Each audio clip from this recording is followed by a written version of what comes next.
नमस्कार दोस्तों, हमारे इस नए विश्लेषण में आपका स्वागत है। आज हम 14वीं सदी के शानदार राजपूत इतिहास के पन्नों को पलटने वाले हैं। खैर, ये सिर्फ किसी एक साम्राज्य की कहानी नहीं है। ये दो ऐसे कमाल के समकालीनों की कथा है जिनकी जिंदगी जमीन, मर्यादा और धर्म के अटूट बंधन से जुड़ी थी। जरा सोचिए, एक ऐसा दौर जहां भूमि सिर्फ मिट्टी नहीं बल्कि आइडेंटिटी थी, अस्तित्व थी, और जहां वचन और शौर्य ने आने वाली सदियों का पूरा इतिहास ही बदल कर रख दिया। चलिए शुरू करते हैं। तो आइए जल्दी से देखते हैं कि आज हम किन विषयों पर बात करेंगे। पहला, खत्री धर्मा का नियम। दूसरा, राव चुंडा का उदय। तीसरा, मारवाड़ साम्राज्य का विस्तार। चौथा, दोनों चुंडा की कथा। पांचवा, सिंहासन का त्याग। और आखिर में राजपूत शासकों की महान विरासत। आइए सबसे पहले बात करते हैं भाग 1 की, खत्री धर्म का नियम। 15वीं सदी के राजस्थान को समझने के लिए इस एक स्वदेशी कथन पर गौर करना बहुत जरूरी है। कहा गया था, जिसके पास भूमि है उसी का धर्म है। सुनने में छोटा लगता है, लेकिन ध्यान दीजिए, उस जमाने में जमीन सिर्फ एक संपत्ति या जायदाद नहीं थी, बिल्कुल नहीं। ये किसी भी योद्धा की पहचान और उसके अस्तित्व की बिल्कुल सटीक नींव थी। जमीन है तो आप हैं। ओके, अब इसे थोड़ा और गहराई से समझते हैं। खत्री धर्मा यानी राजपूतों के आचरण का नियम। इस नियम के मुताबिक एक योद्धा से क्या उम्मीद की जाती थी? यही कि वो बहादुरी से लड़े, अपने पिता या स्वामी की हत्या का बदला लेने का ऋण चुकाए और अपनी मर्यादा यानी अपनी लाश को हमेशा बनाए रखे। और सबसे बड़ी बात पता है क्या है? ये सब कुछ सीधे तौर पर जमीन पर अधिकार से जुड़ा था। जमीन खोने का मतलब होता था योद्धा का हमेशा के लिए निर्वासित हो जाना।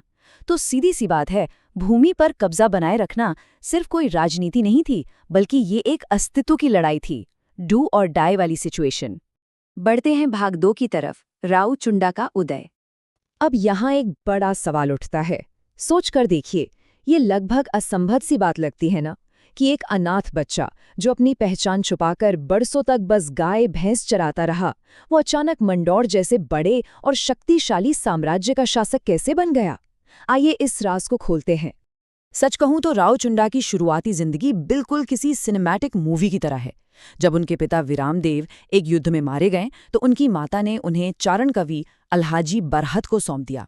अलहाजी ने इस बच्चे को पूरे 14 साल तक अपनी गौशाला में बचाकर रखा, जहां वो पशु चराते थे। खैर, एक दिन कवि ने कुछ अजीब देखा। उन्होंने देखा कि धूप में सोते हुए चुंडा के सिर पर एक सांप फन फैलाए छाया कर रहा है। इसे भाग्य का एक बहुत बड़ा और शुभ संकेत माना गया। बस फिर क्या था? अलहाजी ने तुरंत चुंडा को घोड़े और शस्त्रों से तैयार किया और उनके चाचा रावल मल्लीनाथ के दरबार में पेश कर दिया। वहीं से उन्हें सलोड़ी नाम की एक छोटी सी चौकी का प्रबंधन मिल गया। एक शुरुआत हो चुकी थी। अब इस किस्से में सबसे दिलचस्प बात क्या है पता है? ये कि जब इंसान के पास ताकत आती है तो उसे उसका अतीत कैसे याद दिलाया जाता है। जब चुंडा सच में एक बड़े शासक बन गए तो एक दिन अलहाजी उनके दरबार में आए। हैरानी की बात ये थी कि चुंडा उन्हें पहचाने नहीं पाए। तब कवि ने एक दोहा पढ़ा जिसका अर्थ कुछ इस तरह था, हे चुंडा, क्या कलू गांव के कचरों को भूल गए? मंदौर के महलों में रहकर तुम्हें अपने बुरे दिन नहीं भूलने चाहिए थे। ये सुनते ही चुंडा को सब याद आ गया। उन्हें इतना पछतावा हुआ कि उन्होंने कवि को अपना आधा राज्य देने की पेशकश कर डाली। हालांकि कवि भी खुददार थे, उन्होंने सिर्फ अपनी गायों के चरने लायक जमीन ही स्वीकार की। अब आते हैं भाग 3 पर, मारवाड़ साम्राज्य का विस्तार। ये टाइमलाइन दर्शाती है कि कैसे एक छोटी सी चौकी से शुरू करके राव चुंडा ने इतने बड़े पैमाने पर अपना वर्चस्व कायम किया। 1384 में सलोदी का ठिकाना उन्हें मिला। ठीक 11 साल बाद यानी 1395 में उन्होंने मंडोर पर कब्जा जमाया।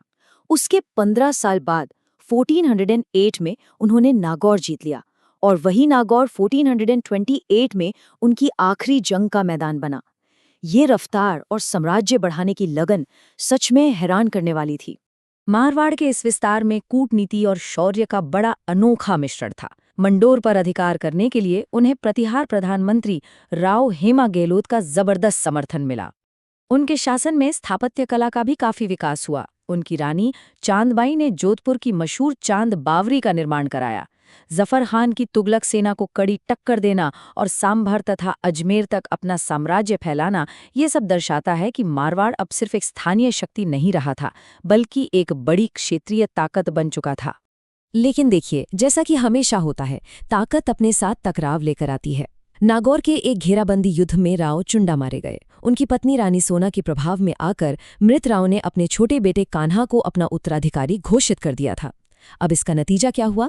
उनके बड़े और काबिल बेटे रणमल को अपना अधिकार छोड़ना पड़ा और यहाँ से वो निकलकर सीधे पहुंचे पड़ोसी राज्य मेवाड़ के दरबार में।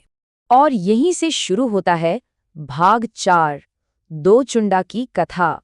यहाँ इतिहास का एक बड़ा ही अजीब और दिलचस्प संयोग देखने को मिलता है। एक तरफ थे मारवाड़ के राव चुंडा, जिन्होंने शून्य से शुरुआत करके अपनी शक्ति और तलवार के दम पर एक विशाल साम्राज्य खड़ा कर दिया। और ठीक उसी वक्त पड़ोस में मेवाड़ में थे राजकुमार चुंडा सिसोदिया। ये एक ऐसे युवराज थे जिन्होंने वचन की खातिर आने वाली पूरी राजसत्ता को स्वेच्छा से अपनी मर्जी से त्याग दिया। एक ने बिल्कुल रूथलेसली शक्ति छीनी, तो दूसरे ने शांति से शक्ति का त्याग कर दिया। है ना कमाल का कंट्रास्ट?